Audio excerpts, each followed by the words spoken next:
Hi, I'm Donovan, and I'm actually not starting part two of Sex and Sacrament yet because I realized that there was more I needed to say to finish up chapter 6, that somehow I had wrapped it up without ever talking about what I've learned most about community, a community of faith, since coming out, since writing the original draft of the book.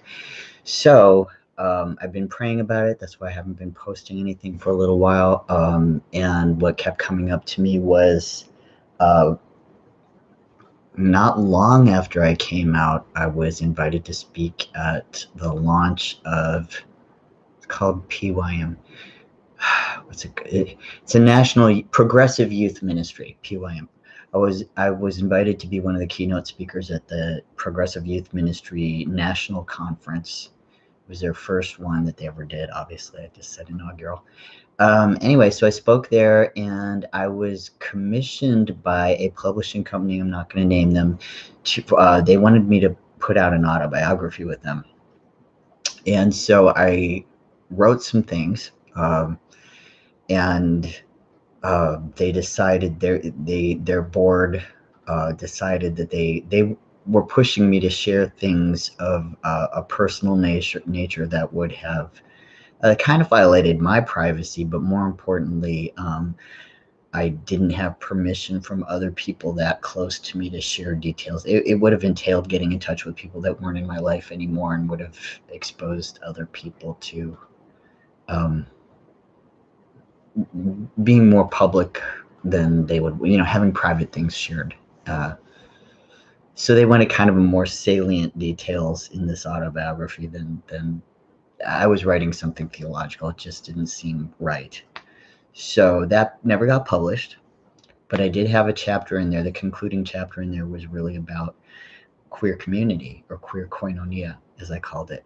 So what I've been doing since I last did an episode of Sex and Sacrament is revising that to share here. And it's actually quite short. What's left that's relevant for this is as meaningful, and I do want to share it, but it's short. So this section. This is now the last section of part 1, the last section of chapter 6, and it comes after the guided practice this time. And it really is it's a transition to what we're going to do next. It's a transition to part 2, which is very queer in a lot of ways, and very embodied and much more explicitly, even in its first draft form back when I was in the closet, was much more explicitly a celebration of things that much of American Christianity at the present time is uncomfortable with, but are very, as I write about in part 2, it seems very orthodox, little orthodox to embrace these things. Of course, if you're not stuck in practicing Christianity in a certain type of way, you don't need that argument, and we can come at it in a lot of other ways too. But anyway, so this section is called The Great Banquet, celebrating queer koinonia. And the Great Banquet reference is a reference to the parable that's in Luke 14. And it's the same one I preached on when I unintentionally, unplanned, came out. The sermon was intentional. Me weaving my own story into it was not intentional. That was something that happened because there were people present that were walking through that journey to me, and it didn't seem right to me. They were affected in ways that just didn't seem faithful or loving, not to be fully honest as I preached that sermon, because of who showed up. Both my spouses, the spouse I was married to at the time and my first spouse actually came. Both my children were there. So anyway, that ended up being a much more anyway, I preached it on the Great Banquet. So it was called Come As You Are, God's Good News for All People. And you can watch it today. It's been published in certain forms, and if you're interested, anyway, that parable is one that kind of started me out on this journey of connecting with other people in queer communities of faith. So that's what I'm referencing in the subtitle. And so I begin, finally. The gift of koinonia.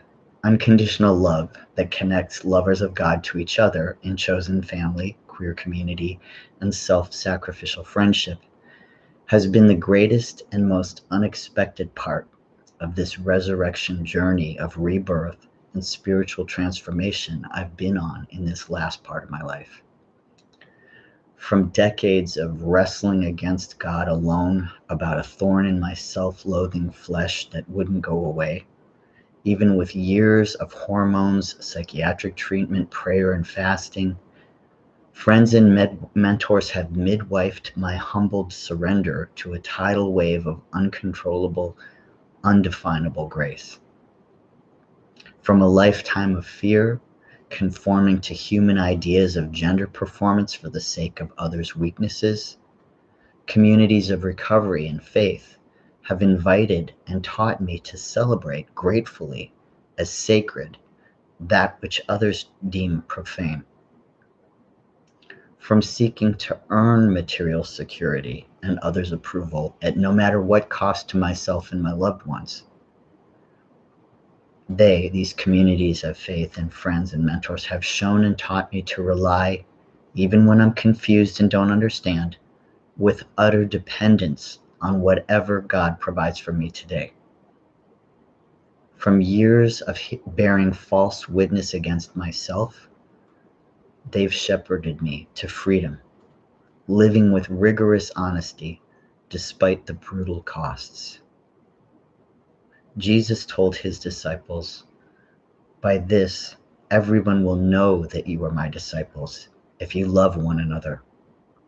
It's in John 13:35.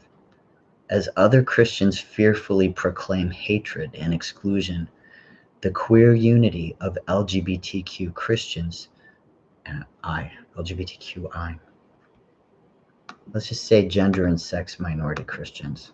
I'll fix it. As I fix that, I'll go back. As other Christians fearfully proclaim hatred and exclusion, the queer unity of gender and sex minority Christians truly witnesses God's unconditional grace.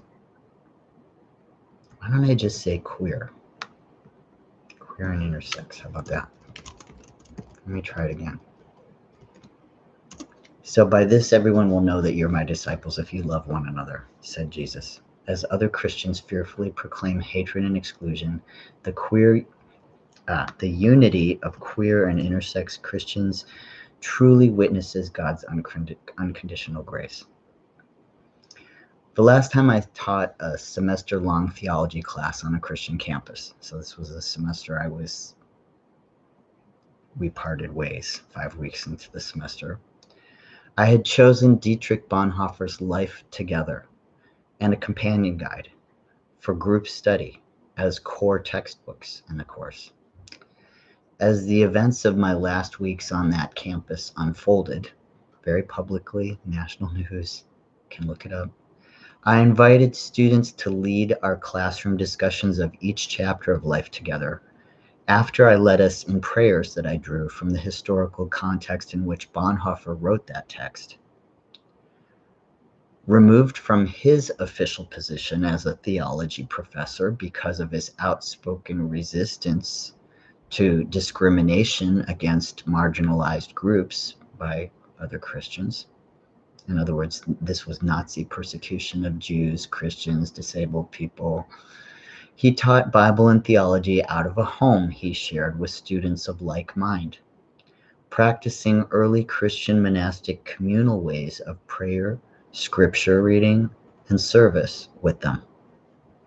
All of this he explained historically and biblically, but very simply in this little book, Life Together.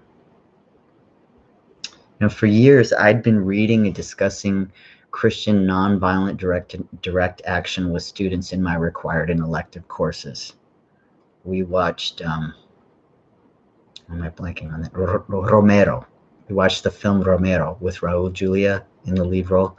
We watched that in almost every class I taught, almost every semester. If I could weave it in, I did. Four Little Girls by Spike Lee. We watched that in more than one of my classes. By that I mean I would find different topics and weave these films in somehow to to as many classes as I could. So students, year after year, semester after semester, year after year, they watched those films as requirements, along with reading the early work. I would explain the early work of Karl Barth. So I would teach Karl Barth in a lot of different classes, not so much because I wanted to, but because that was, I was teaching contemporary theology primarily to evangelical Protestants. So I would introduce the early work of Karl Barth by explaining his context, learning to be. He was initially a pastor who went on strike with blue collar workers in a factory where he was a chaplain or a preacher, and he wasn't a his congregation was primarily made up of these factory workers. So he went on strike with them. He was in solidarity with them, and he learned a lot about what ministry and preaching were side by side in labor disputes, taking the part of the striking workers. Also, of course, I was taught about his resistance to Nazism in the Barmen Declaration. I always taught the costly discipleship of the martyred Bonhoeffer. Instead of Life Together, we usually read Discipleship, or also known as The Cost of Discipleship. And anywhere I could, in the upper level classes, we would read his letters and papers from prisons. We read, and I taught about the base communities. I mentioned the film Romero, the base communities informing the liberation theologies of Gustavo Gutierrez and Ana Maria Isacidias, whom I've already quoted in this series. We studied the historical Black prophetic church's tradition of social justice in the life and writings of Howard Thurman. I'm teaching a class on that right now, as a matter of fact, and Martin Luther King Jr., again, whom I've already mentioned in this series as foundational. Yet, as I worshiped with students in their last chapel service with me in that semester after I came out and I was let go, and I was in solidarity with them. I think the primary reason I was let go, it seemed the breaking point, was because I affirmed their same-sex partnerships as sacramental. As I worshiped with them at the last chapel service before the day I was told was my last day of work there, the last one I would attend as their teacher, where Bonhoeffer's Life Together was quoted to critique us as divisive. And again, that's on the internet. If you were to Google the NBC News report of that very chapel service, that very day, they actually show the school chaplain preaching the sermon that he did about, and he quoted Bonhoeffer to critique us as divisive of the community. So I was moved to speechless tears by the collective witness of my students and former students that day. Silently, they bore a banner of support and solidarity and wore t-shirts on which they'd spray painted a trans pride flag, bearing the colors I'd so long feared and been too ashamed to wear myself. And there's pictures of them on the news and in various news stories of the time. Many of those, that was October 2013, if you look for it. Many of those wearing the t-shirts were not even queer at all. Their witness was to the power of Christ to unify all people, power of God to unify all people. And in fact, as I know now, one of those folks was actually atheist. So I should say the power of love, the power of justice to unify all people. And just as I often quoted this scripture to them, but just as Paul preached in Galatians 3:28 about the unity of all people in Christ, without respect to any human social cultural categories of any kind. None of those categories divide in this shared faith, in this shared unity. My friendships with them and many other former students, some of whom reached out in support from their graduate studies and ministries around the world after that, became stronger in the years that followed. They continued to surprise me with opportunities to collaborate with them for service to various communities in need that they were working in. Sometimes they would invite me to be a speaker or a writer or a teacher, but most often, they just invited me to join them as a spiritual brother. These are my, as I said, my students and former students. As they introduced me to their wider communities of faith and practice and their networks of peace building and justice making, the circle of witness and friendship that connects us grew stronger and wider than I ever could have imagined when I was their teacher. Definitely stronger and wider than I ever, and more enduring than I ever imagined when I was in the closet. Back when I was in the closet, when a student left my class, that was the last time I saw that student. I didn't ever imagine having years and years of shared work and friendship and a chosen family with my students. That's been an amazing blessing. The witness of transgender, intersex, and queer ministers, priests, and leaders in all walks of life has also given me strength and hope. Jesus once taught that every good tree bears good fruit.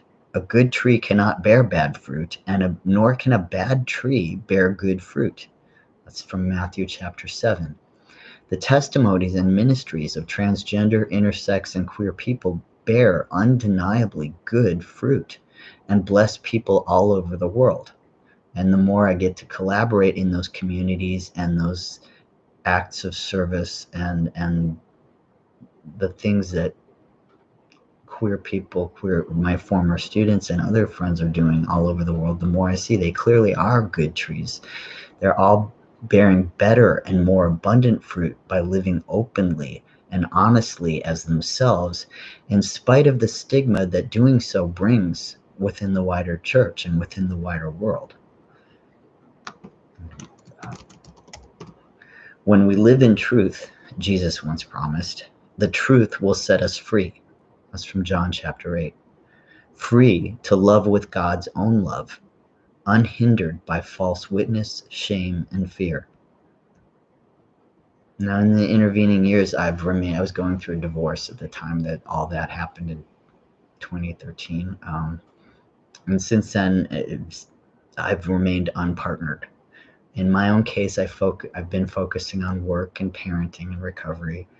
And although I've been lonely sometimes, community service and shared spiritual practice in these years have helped me experience the kind of monasticism that Bonhoeffer wrote about and practiced in his community with his students during the Nazi era, when they had to hide and what they were doing was illegal, discriminated against, just to be practicing or resisting church, just to be resisting fascism. But anyway, so that kind of simple monasticism that both yoga and Christianity really teach is what I've been experiencing. It's a life of simplicity, chastity, and obedience, not one of deprivation and denial of self, not self-loathing, not denial of the flesh, but rather surrendering at God's feet in devotion all of this fully embraced life as a love offering to God and to other people. So I experience it as something that actually allows me to be more present to other people and to myself and to God. This is very important. I still stand by what I said that caused me to lose my job all those years ago. For those who are called to marriage and family, which according to the Apostle Paul in 1 Corinthians 7 is probably most of us, regardless of sexual orientation, most of us. So I include same-sex partners in this. I include trans and intersex people in this. There's no contradiction between living spiritually devoted to God and having a loving, partnered family life. There's no contradiction. Living in all ways lovingly and with spiritual mindfulness of our love for God and other people, including our partners and our family, is our spiritual journey of oneness with and devotion to God.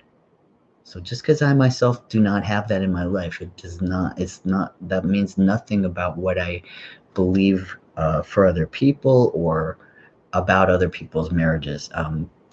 I just, I wanted to share what my situation is, but that it's one that, just like if I were partnered, that would be something that would be pointing me toward God. If that I happen to be unpartnered is also something that points me to God, but it's not an either or one is better than the other. It is what it is right now. That is just what it is. But anyway, living, as I said, instead of running away from what we and others may deem profane in ourselves, others, and the world, we can embrace all that God created as good, as long as we let it point us back to our love for God, just as Augustine taught centuries ago, and I've mentioned in earlier chapters. Running away from myself through religious and ascetic practices, self-denial, and then through addictions and abusive relationships, I ran away too from the capacity to love God and other people. Self-rejection and self-annihilation are not loving or godly as a spiritual path. There's nothing God created, nothing so profane, not even me, that God can't use for God's own purposes as God wills. As 1 Corinthians 1 says, God chose what is foolish in the world to shame the wise. God chose what is weak in the world to shame the strong. God chose what is low and despised in the world, things that are not, to reduce to nothing things that are, so that no one might boast in the presence of God.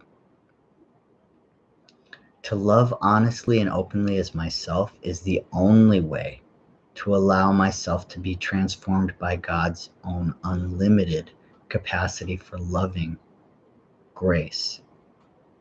In surrender, humility, gratitude, and openness, in this idiosyncratically queer way that God fearfully and wonderfully made not only me, but so many others I love. Together, we are God's queer and beautiful family, not merely to be tolerated, let alone excluded, but raucously, joyfully, gratefully celebrated. So that's the last thing I want to say about community in part 1. And I will start part 2 finally next time.